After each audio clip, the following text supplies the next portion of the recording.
नमस्कार. 16 जानेवारी 2021च्या लोकसत्ता न्यूजपेपर डिस्कशनमध्ये आपलं सर्वांचं स्वागत आहे. आजची जी पहिली महत्त्वाची न्यूज आहे ते आहे कोरोना लसीकरण कोणासाठी व कसे.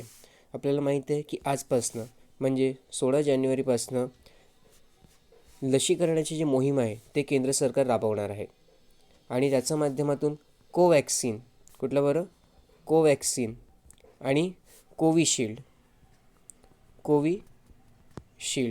हे दोन वॅक्सिन्स जे आहेत ते कोरोना विरुद्ध लढण्यासाठी किंवा लसीकरणामध्ये वापरली जाणार आहे. ओके. कोवॅक्सिन हे जे लस आहे तिला भारत बायोटेक या कंपनीने डेव्हलप केलं आहे आणि त्याला मॅन्युफॅक्चरसुद्धा करते आहे. कोविशिल्ड जे आहेत त्याला डेव्हलप केलं आहे ऑक्सफर्ड आणि ॲस्ट्राझेनेका या दोघींनी मिळून, परंतु त्याचं जे निर्माण आहे किंवा जे मॅन्युफॅक्चरिंग आहे ते भारतामध्ये सिरम इन्स्टिट्यूट ऑफ इंडिया करते आहे. भारत बायोटेकचे जे संस्थापक आहे किंवा सध्या त्याचे जे अध्यक्ष आहेत त्यांचं नाव आहे कृष्णा इल्ला आणि कोविशिल्ड याचे सध्याचे जे अध्यक्ष आहेत त्यांचं नाव आहे अदर पुनावाला. ओके. आणि जर सरकारी माध्यमातून आपल्याला ही लशी हवी असेल तर आपल्याला किंवा त्या व्यक्तीला कोविन या ॲप्लिकेशनवरती स्वतःला रजिस्टर करावं लागेल आणि त्यानंतरच त्या व्यक्तीला हे लस मिळू शकेल. परंतु सद्यस्थितीमध्ये जे मोहीम राबवण्यात आली आहे त्याच्यामध्ये 3 टप्पे करण्यात आले आहेत. ओके.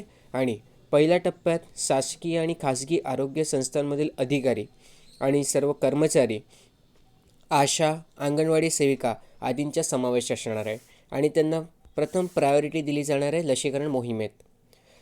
पहिल्या फळीतील कर्मचारी उदाहरणार्थ राज्य व केंद्रीय पोलीस दल, सशस्त्र कृती दल, गृहरक्षक दल, महानगरपालिकेचे कर्मचारी इत्यादींचे लसीकरणचा दुसऱ्या टप्प्यामध्ये समावेश करण्यात आलेला आहे. तिसऱ्या टप्प्यात 50 वर्षावरील व्यक्ती व ज्यांना अन्य आजार व्याधी आहेत अशा 50 वर्षाखालील व्यक्तींचा समावेश आहे. ओके. त्यानंतर टप्प्याटप्प्याने इतर सर्वांसाठी लस उपलब्ध केली जाणार आहे. तर पहिले 3 टप्पे आणि त्यानंतर इतर लोकांसाठी. आता जर आपण लसीकरणासाठी गेलो तर तिथे कुठले प्रकारचे ओळखपत्र हे सादर करावे लागू शकतात. तर लक्षात घ्या, नोंदणी करताना म्हणजे कोविन या ॲप्लिकेशनवरती जेव्हा आपण नोंदणी करतो तेव्हा आपल्याला आधार कार्ड, मतदानपत्र, वाहक चालक परवाना, पॅन कार्ड, पासपोर्ट, सेवानिवृत्तीचे कागदपत्रे, मनरेगा जॉब कार्ड, बँकचे पासबुक इत्यादींपैकी कोणतेही छायाचित्रित ओळखपत्र सोबत बाळवावे लागतील. ठीक आहे. म्हणजे आपल्याला यापैकी जे काही अवेलेबल असतील आपल्याकडे ओळखपत्र ते आपल्याला स्वतःजोडी ठेवावं लागेल. ठीक आहे, आपली ओळख पटवून देण्यासाठी. आणि लक्षात घ्या की निवडणूक आयोगांनी किंवा निवडणूक आयोग जे आहे त्यांच्याकडे रजिस्टर्ड कॅन्डिडेट्सची लिस्ट असते किंवा डेटा असतो. तर ते डेटाचा उपयोग केला जाणार आहे लसीकरणासाठी. ओके. आणि निवडणूक आयोगाचा माहितीचा वापर हे लसीकरणापुरताच करणार याची गव्हर्नमेंटने खात्री यायची आहे. असं कोणी सांगितलं आहे तर निवडणूक आयोगाने सांगितलं आहे की त्याचा जे काही डेटा मी तुम्हाला प्रोव्हाइड करतो आहे त्याचा इतर कुठल्याही प्रकारे तुम्ही उपयोग करणार नाही याची खात्री द्या आम्हाला. का बरं? कारण बघा, भारतामध्ये जेवढे काही रजिस्टर इलेक्टर्स आहेत, ओके, 18 वर्षाचं वरचे, त्यांची सर्व माहिती हे या निवडणूक आयोगाचा मध्ये आहे. ठीक आहे. किंवा निवडणूक आयोगाकडे जे डेटा आहे त्याच्यामध्ये सर्व व्यक्तीविषयी माहिती आहे आणि याचा दुरुपयोगसुद्धा होऊ शकतो. Data is a new oil आपण म्हणतो. बरं, काय डेटा इज न्यू ऑइल म्हणजे काय की डेटाचा उपयोग जे आहे ते खूप मोठ्या प्रमाणात करता येतो आणि चुकीच्या मार्गाने सुद्धा करता येतो. त्यामुळे जे निवडणूक आयोग आहे त्यांनी काय सांगितलं की आमच्याकडे मतदारांची यादी आहे, आम्ही तुम्हाला ते देऊ, परंतु तुम्ही त्याचा दुरुपयोग करणार नाही याची आम्हाला खात्री जमा करा. ओके. आता ते मतदान केंद्राची माहितीसुद्धा देण्यात आली आणि त्या मतदान केंद्राच्या अंतर्गत किती मतदार क्षेत्र किंवा किती मतदार त्या मतदान केंद्राच्या अंतर्गत येतात त्याची माहितीसुद्धा निवडणूक आयोगाने प्रोव्हाइड केली आहे. ओके. तर हे आपण बघितलं निवडणूक आयोगाविषयी थोडीशी माहिती. पुढे आहे ते आहे चर्चेची 9वी फेरीसुद्धा निष्फळ झाली आहे. बोलणी फक्त सरकारशीच, शेतकरी संघटनांची भूमिका, 19 जानेवारीला पुन्हा बैठक. ठीक आहे. तर 9वी फेरीसुद्धा निष्फळ किंवा फॉल ठरली आहे. आता बघूया कसं काय हा पेज सुटतो ते. 27 जानेवारीपासून शाळा सुरू होणार आहे. इयत्ता 5वी ते 8वीसाठी राज्य सरकारचा निर्णय, मार्गदर्शक तत्त्वे लवकरच. आणि मार्गदर्शक तत्त्वांपैकी काही सांगण्यात आलेले आहे की शाळांचे निर्जंतुकीकरण आवश्यक असणार आहे. शिक्षकांची कोरोना चाचणी करावी लागणार.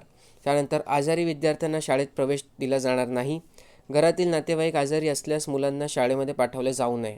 तर अशा प्रकारचे अजून गाईडलाईन्स हे गव्हर्मेंट किंवा स्टेट गव्हर्मेंट देणार आहे. पण लक्षात ठेवा 27 जानेवारीपासून 5वी ते 8वीचे राज्य सरकारचे जे काही शाळा आहेत ते आता ओपन होणार आहेत. ठीक आहे, म्हणजे प्रत्येक शाळा ओपन होणार आहे असे राज्य सरकारने काय दिलं आहे तर निर्णय घेतलेला आहे. पुढचे जे न्यूज आहेत ते आहे पुणेकर संतनू नायडूच्या पुस्तकातून टाटांच्या व्यक्तिमत्वाचे नवे पैलू समोर. रतन टाटांशी वयापलीकडच्या मैत्रीची गोष्ट. आता जे शंतनू नायडू आहेत त्यांनी एक पुस्तक लिहिली आहे. ते पुस्तक महत्त्वाचे आपल्यासाठी. कुठली नाही, पुस्तकाचं नाव काय?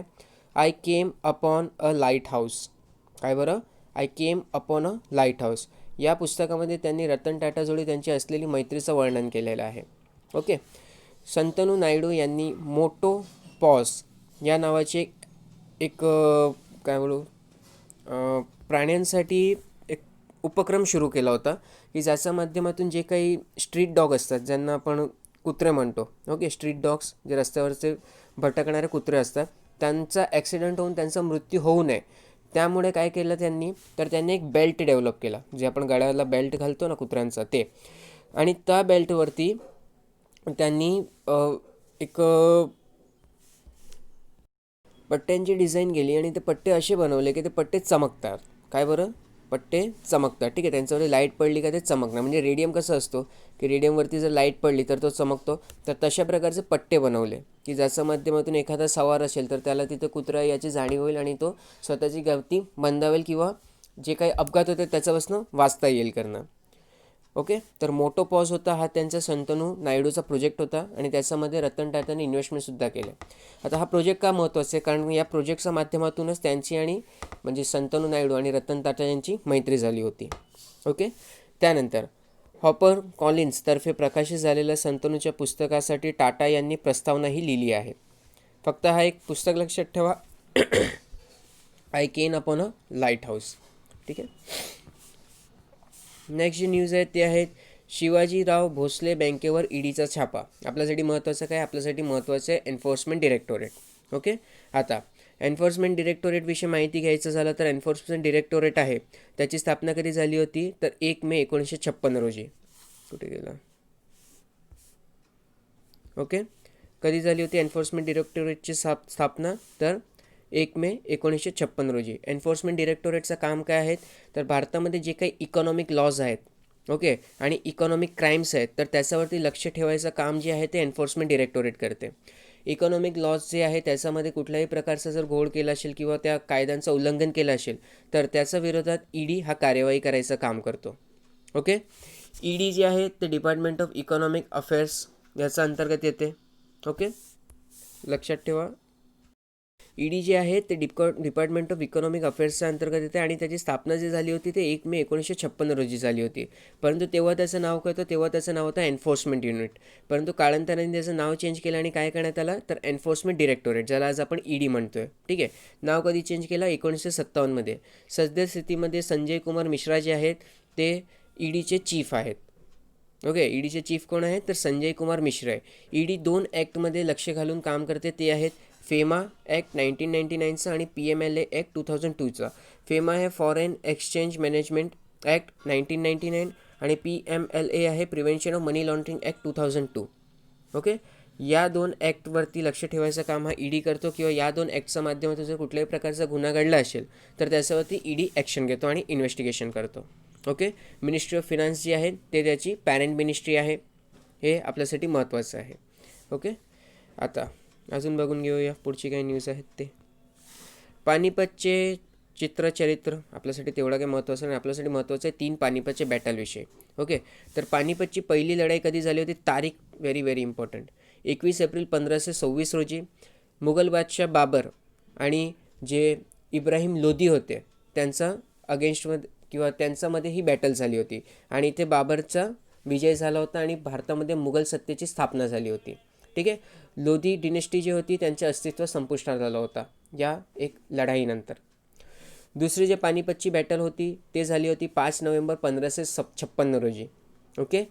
अकबर विरुद्ध हेमू. ठीक आहे. अकबर जे मुघल बादशाह होते त्यांच्या विरुद्ध हेमू यांनी पानिपतची दुसरी लढाईमध्ये सहभाग घेतला होता. ओके. आणि बैराम खान, कोण बरं? बैराम खान हे सेनापती होते अकबरचे, त्यांनी हेमूची कत्तल घडवून आणली होती. ओके. त्यानंतर तिसरी जी बॅटल झाली होती ती होती 14 जानेवारी 1761 रोजी, आणि ते मराठा आणि अहमदशाह अब्दाली याच्या अंतर्गत झाली होती. ओके. तिसरी पानिपतची बॅटल जी होती ते मराठा आणि अहमदशाह अब्दालीमध्ये झाली होती. तिसरी जे पानिपतची बॅटल झाली होती तेव्हा जे पेशवा होते ते होते बाळाजी बाजीराव. ओके. आणि ते तिसरे पेशवा होते. पहिले बाळाजी विश्वनाथ, दुसरे बाजीराव, आणि तिसरे जे होते ते होते बाळाजी बाजीराव. ओके. आता लक्षात घ्या, थर्ड बॅटल ऑफ पानिपत होते तिथे मराठ्यांचं नेतृत्व कोण करत होते? तर मराठ्याचं नेतृत्व करत होते बाळाजी बाजीराव यांचे पुत्र विश्वासराव, आणि दुसरे जे होते ते विश्वासरावचे काका, कोण बरं? तर आपले सदाशिवराव भाऊ. कोण? सदाशिवराव भाऊ. ठीक आहे. आणि या बॅटलमध्ये जे थर्ड बॅटल ऑफ पानिपत झाला होता तिथे अहमदशाह अब्दाली यांचा विजय झाला होता, आणि त्यामुळे मराठाची जे एक इमेज होती, ठीक आहे, त्याच्यावरती खूप मोठा फटका बसला होता. ओके, हे लक्षात घ्या.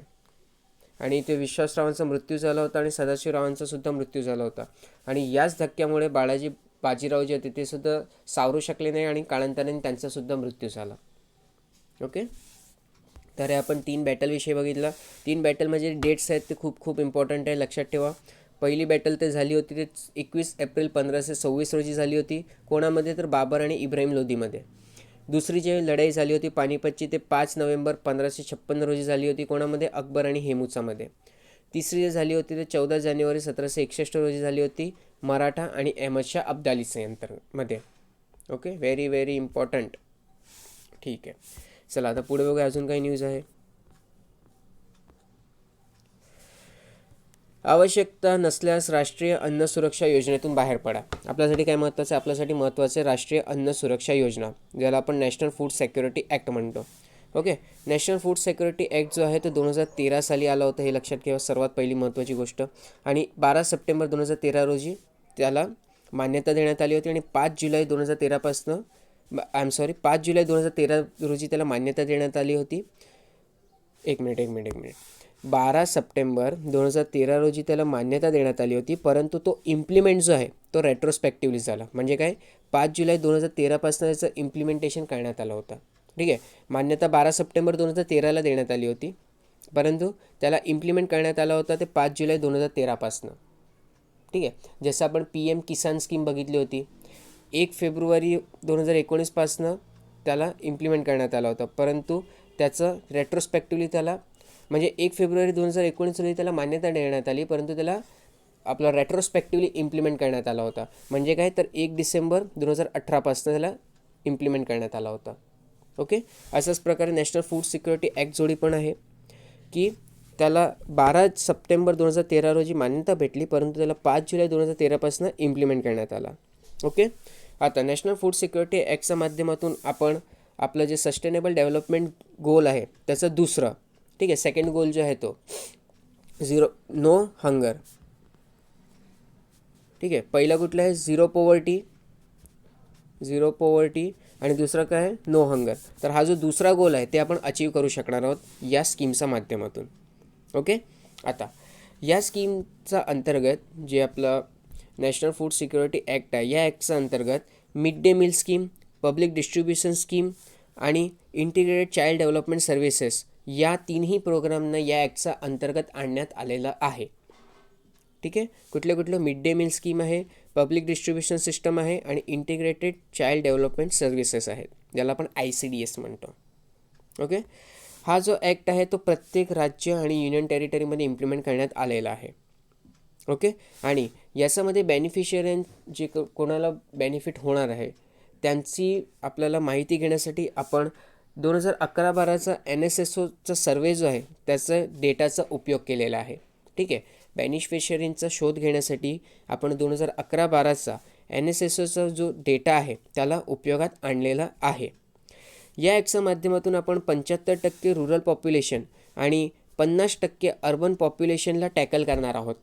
ओके, म्हणजेच काय तर 75% रुरल पॉप्युलेशन आणि 50% अर्बन पॉप्युलेशनपर्यंत आपण फूड हे टार्गेटेड पब्लिक डिस्ट्रीब्युशन सिस्टमच्या माध्यमातून पोचवणार आहोत.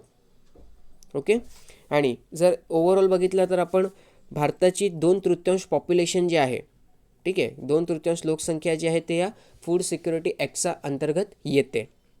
आता याचे बेनिफिट्स काय काय होणार आहे तर प्रत्येक व्यक्तीला प्रत्येक महिन्याला 5 किलोग्राम एवढं खाद्यपदार्थ हे भेटेल. ठीक आहे, आणि त्याच्यासाठी प्राइजेस काय असणार आहे तर 3 रुपये किलो तांदूळ, 2 रुपये किलो हे आपले व्हीट म्हणजे गहू आणि 1 रुपये किलो कोर्स ग्रेन. ओके, डाळी जे असतात ते. ठीक आहे, तर हे आपण प्राईस बघून घेतला. त्यानंतर जे अंत्योदय अन्न योजनाचे अंतर्गत जे काही बेनिफिशरीज आहेत ज्यांना अंत्योदय अन्न योजनाचा फायदा होतो आहे त्यांना 35 किलोग्राम फूड ग्रेन हा प्रत्येक महिन्याला भेटणार आहे. ठीक आहे, किती बरं 35 किलोग्राम फूड ग्रेन भेटेल त्यांना प्रत्येक महिन्याला. ओके, त्यानंतर या स्कीमचा अंतर्गत काय होणार आहे तर विमेन्स आणि चाइल्डवरती स्पेशल अटेन्शन दिला जाणार आहे.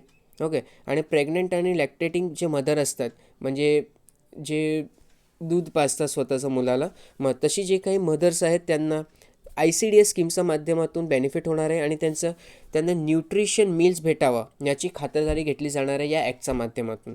ओके, तसंच मिड डे मीलच्या माध्यमातून जी काही शाळेमध्ये जाणारी मुलं आहेत त्यांना एक वेळेचं जेवण भेटलंच पाहिजे हे या स्कीमच्या अंतर्गत आपण योग्य प्रकारे इम्प्लिमेंट करणार आहोत. ओके, आता बघा जे आपलं मिड डे मील स्कीम आहे त्याच्या अंतर्गत आपण 6 ते 14 वर्षाची जी काही मुलं असतात, ओके, त्यांना एक टाईमचं फ्री आहार देतो. ओके, आणि न्यूट्रिशियस फूड त्यांना देतो एका प्रकारे सांगायचं झालं तर. तसंच जे काही मॅटर्निटी बेनिफिट घेणार आहेत त्यांना आपण किंवा मॅटर्निटी बेनिफिट हे 6,000 रुपये त्यांना प्रोव्हाइड केले जातील. ओके, ICDS स्कीमच्या माध्यमातून जे काही प्रेग्नंट आणि लॅक्टेटिंग मदर आहेत त्यांना मॅटर्निटी बेनिफिट म्हणून 6,000 रुपये हे दिले जातील. ओके, त्यानंतर हे म्हणजे काय म्हणतो आपण या ॲक्टच्या माध्यमातून जे काही रेशन कार्ड बनवले जाणार आहेत, ठीक आहे, तर ते रेशन कार्ड घरातील जे वरिष्ठ महिला असतील त्यांच्या नावावर असेल. ठीक आहे, प्रोव्हिजन्स आहेत हे सर्व नॅशनल फूड सिक्युरिटी ॲक्टच्या अंतर्गत. आता लक्षात ठेवा नॅशनल फूड सिक्युरिटी ॲक्टच्या अंतर्गत 13 चॅप्टर्स आहेत आणि 45 सेक्शन्स आहेत. ओके, हे सुद्धा एक आपल्यासाठी महत्त्वाचं आहे. किती सेक्शन्स आहेत 45 सेक्शन आहे आणि 13 चॅप्टर आहेत. नॅशनल फूड सिक्युरिटी ॲक्ट जे आहे ते 2013 पारित करण्यात आलं आहे. ओके, तर हे थोडेसे इम्पॉर्टंट आस्पेक्ट्स आहेत ते आपण बघून घेतले. आता याच्या अंतर्गत आपण बघितलं की प्रत्येक स्टेट आणि युनियन टेरिटरीमध्ये म्हणजे केंद्रशासित प्रदेशामध्ये ही स्कीम जी आहे ती लागू करण्यात येणार आहे. आता इथे सेंट्रल गव्हर्नमेंट, स्टेट गव्हर्नमेंट आणि लोकल गव्हर्नमेंटचे काहीतरी ऑब्लिगेशन्स आहेत म्हणजे त्यांना कुठले काम देण्यात आले ते लक्षात घ्या. सर्वात पहिले बात करू आपण स्टेट गव्हर्नमेंटची. स्टेट गव्हर्नमेंट काय करणार तर स्टेट गव्हर्नमेंट फूड जे आहे त्याला एकत्रित करणार. सेंट्रल गव्हर्नमेंटची बात करतो ना का, फूड जे आहेत त्यांना एकत्रित करणार, त्यांना स्टोअर करणार आणि त्याला प्रत्येक राज्याची जे काही PDS शॉप आहे, ओके, पब्लिक डिस्ट्रीब्युशन शॉप्स आहेत तिथेपर्यंत त्याला पाठवणार. तिथेपर्यंत पाठवायचं जे काही काम आहे ते सेंट्रल गव्हर्नमेंट करणार. ओके, त्याचा पुढे त्यांना म्हणजे जे डिस्ट्रीब्युशनचं काम आहे, ओके, म्हणजे त्या फेअर प्राईस शॉप जे आहेत ज्यांना आपण रेशनची दुकान म्हणतो त्या दुकानमधनं पुढे त्याला सप्लाय करायचं जे काम आहे ते स्टेट गव्हर्नमेंट बघते. ओके, म्हणजे स्कीमला इम्प्लिमेंट करायचं ग्राउंड लेवलवरती ते काम बघते कोण बरं स्टेट गव्हर्नमेंट आणि लोकल गव्हर्नमेंट. ओके, सेंट्रल गव्हर्नमेंटचं एवढंच काम आहे की त्यांना फूड जे काही असतो त्याला प्रोक्युअर करणे आणि त्याला फेअर प्राईस शॉप्स जे असतात ज्याला आपण रेशनचे दुकाने म्हणतो तिथेपर्यंत पोचवणे. त्यापुढे नंतर स्टेट गव्हर्नमेंटचं काम सुरू होतं. ओके, आणि NSS किंवा NSSचं माध्यम घेऊन आपण ते बेनिफिशरीना सिलेक्ट केला. तसंच ग्राउंड लेवलवरती जे काही बेनिफिशरी असते त्यांच्याविषयी माहिती घ्यायचं कामसुद्धा स्टेट गव्हर्नमेंट आणि लोकल गव्हर्नमेंट करते. ओके, तर हे आपण स्टेट गव्हर्नमेंट आणि लोकल गव्हर्नमेंटविषयी थोडीशी माहिती घेतली आणि स्कीमविषयी माहिती घेतली. कुठलं बरं नॅशनल फूड सिक्युरिटी ॲक्टविषयी. पुढे बघूया अजून काही न्यूज आहे. प्रबोधनच्या शताब्दीनिमित्त व्यंगचित्र, छायाचित्र यांचे प्रदर्शन. आपण इथे थोडीशी माहिती प्रबोधन आणि प्रबोधनाचे जनक म्हणजे प्रबोधनकार ठाकरे किंवा केशव सीताराम ठाकरे यांच्याविषयी थोडीशी माहिती घेणार आहोत. ओके, हे नोट्स आहेत ते नवनाथ बिडकर सरांनी बनवलेत, तर आपण त्याच्यामधनंच थोडंसं वाचून घेऊया. ओके, आणि माहिती घेऊया.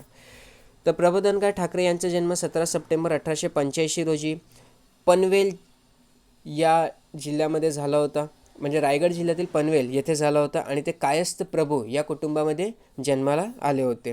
ठीक आहे. मृत्यूची तारीखसुद्धा आपल्यासाठी महत्त्वाची, 20 नोव्हेंबर 1773. त्यांचे जे आई होते त्यांचं नाव होतं काशीबाई, किंवा त्यांना ताईसुद्धा म्हणायचे आपण.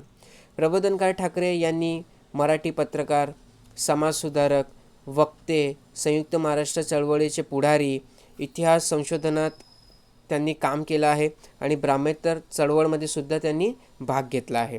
ओके, त्यांचे आदर्श होते ते होते महात्मा ज्योतिबा फुले. सामाजिक सुधारणा हेच त्यांच्या जीवनाचे ध्येय होते. बालविवाह, विधवांचा, केशवापणाची अभ्रद्र रूढी, ब्राह्मण पुजाऱ्यांची अरेरावी, अस्पृश्यतेचा प्रश्न किंवा हुंडे प्रथेचा जो प्रश्न होता त्याला त्यांनी विरोध केला होता. ओके, त्यांच्या लेखनविषयी जर आपण माहिती घेतली तर त्यांनी सारथी, लोकहितवादी, प्रबोधन या नियतकालिकांच्या माध्यमातून आधुनिक विचारांचा प्रसार केला होता. कोदंडाचा तणत्कार, भिक्षुकशाहीचे बंड, देवांचा धर्म की धर्मांची देवळे, ग्रामधान्याचा इतिहास, त्यानंतर कुमारिकांचे शाप, वक्तृत्व शास्त्र इत्यादी ग्रंथासह समर्थ रामदास, संत गाडगे महाराज, रंगोबापूजी, पंडिता रमाबाई, माझी जीवनगाथा इत्यादी साहित्य संपदा त्यांनी केली आहे. आणि माझी जीवनगाथा हे त्यांचे आत्मचरित्र आहे, म्हणून ते आपल्यासाठी व्हेरी व्हेरी इम्पॉर्टंट. ठीक आहे.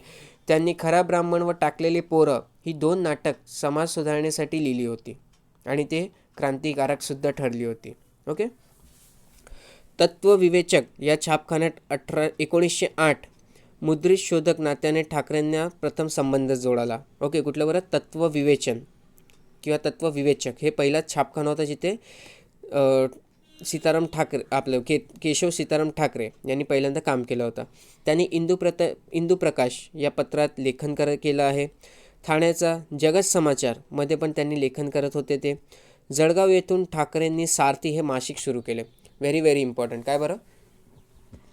पहिली गोष्ट सारथी हे मासिक होते, आणि दुसरी गोष्ट जळगाव येथून प्रबोधनकार ठाकरे यांनी हे सारथी सुरू केले आहेत.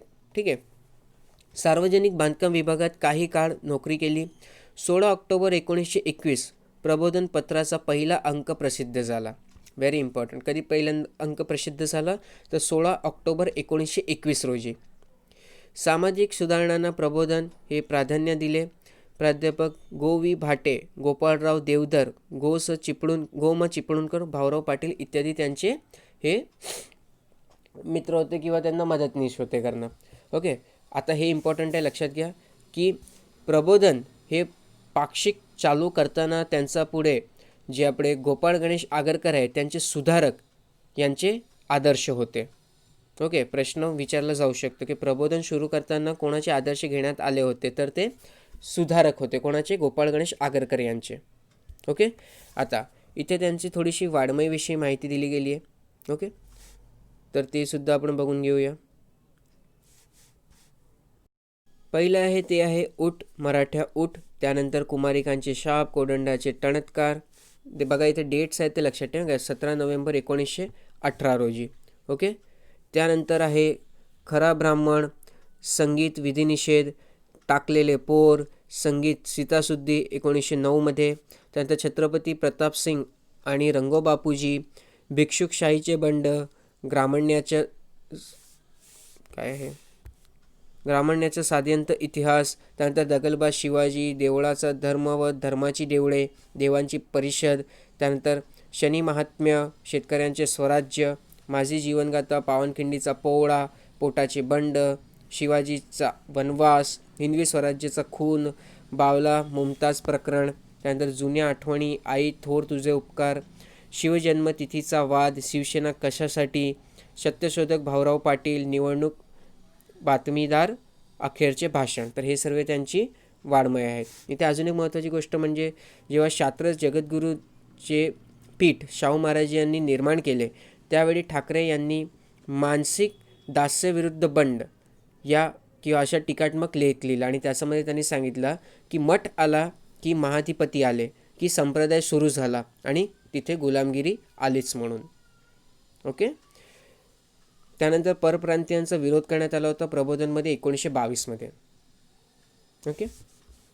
आता व्ही का राजवाडे यांनी सांगितलं आहे, कुठलं भारत इतिहास संशोधक मंडळ याचा ते होते. त्यांनी सांगितलं की यांनी कायस्थ प्रभू समाजावर आरोप केले होते ते प्रबोधनकारांनी संशोधन करून ऐतिहासिक पुराव्यानिशी खोडून काढताना कोंडांचा किंवा कोदंड्याचा टणत्कार हे टीकात्मक पुस्तक लिहिले आहे. ओके. कोणी बरं? तर व्ही का राजवाडे यांनी भारत इतिहास संशोधन मंडळ यांनी कायस्थ प्रभू समाजावर आरोप केले होते आणि ते आरोप प्रबोधनकारांनी संशोधन करून ऐतिहासिक पुराव्यानिशी खोडून काढले आणि कोदंडाचा टणत्कार हे टीकात्मक पुस्तक लिहिले. प्रबोधनकारांनी लेखन केलेली नियतकालिके व पुस्तके आणि वर्तमानपत्रे कुठले तर इंदुप्रकाश, लोकहितवादी, त्यानंतर सुधारक, नवशक्ती, सारथी आणि प्रबोधन. ओके. तर आपण इथे थोडीशी माहिती प्रबोधनकार ठाकरे उर्फ केशव सीताराम ठाकरे यांच्याविषयी बघितली. आणि सद्यस्थितीमध्ये काय तर प्रबोधनचा शताब्दी पूर्ण होत आहे प्रबोधनला. ओके. आपण बघितलं होतं की प्रबोधन जे आहे त्याचा पहिला अंक जो होता तो 16 ऑक्टोबर 1921 रोजी प्रसिद्ध झाला होता. ओके. तर हे आपण प्रबोधनकार ठाकरेविषयी थोडीशी माहिती घेतली. पुढे अजून काही न्यूज आहे का? ओके. हां, मग फिच हे एक इंटरनॅशनल इन्स्टिट्यूशन आहे. यांनी सांगितलं आहे की यावर्षी म्हणजे देशाचा विकास दर जे असेल ते 6.5% असणार आहे. ओके.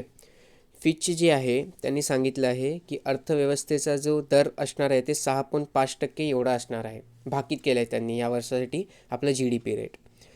पुढे भारताच्या ऑस्ट्रेलियावर अंकुश आणि तिथे एक्सक्लेमेशन मार्क. इथे 2 महत्त्वाचे एक स्टेटमेंट्स आहेत, फॅक्ट्स आहेत, ते आपल्याला लक्षात घ्यायचं आहे की एकाच दौऱ्यात क्रिकेटच्या 3ही प्रकारात पदार्पण करणारा नटराजन हा भारताचा पहिलाच गोलंदाज ठरला आहे. ओके. काय बरं? एकाच दौऱ्यात क्रिकेटच्या 3ही प्रकारात पदार्पण करणारा नटराजन हा भारताचा पहिलाच गोलंदाज ठरला आहे. मुख्य म्हणजे 6 वर्षानंतर प्रथमच भारताकडून एखादा डावखुरा वेगवान गोलंदाज कसोटी सामन्यात खेळला. ओके. तर हे 2 फॅक्ट आहेत.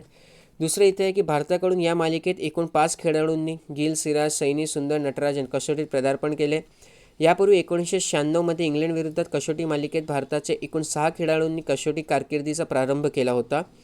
राहुल द्रविड, सौरव गांगुली, व्यंकटेश प्रसाद, विक्रम राठोड, पारस महांब्रे आणि सुनील जोशी यांचा त्यात समावेश होता. खेळाडूंचा दुखापतींचा चक्रव्यूह अडकलेला भारताने या मालिकेत एकूण 20 खेळाडूंचा वापर केला. यापूर्वी 1962मध्ये भारतावर एकाच मालिकेत 20 खेळाडूंचा खेळण्याची वेळ ओढवली होती. नटराजन 3ही प्रकारातील पहिल्या सामन्यात किमान 2 बळी मिळवणारा पराक्रम केला आहे. ओके. तर हे थोडेसे फॅक्ट्स होते जे आपण बघून घेतले. तर आजच्या न्यूज डिस्कशनमध्ये एवढंच आहे. तुम्हाला कुठेही काही डाऊट असल्यावरती ते कमेंट सेक्शनमध्ये तुम्ही मेन्शन करू शकता. PDF जे आहे ते आमच्या टेलिग्राम चॅनलवरती अवेलेबल होऊन जाईल. घरी राहा, सुरक्षित राहा, शिकत राहा. धन्यवाद.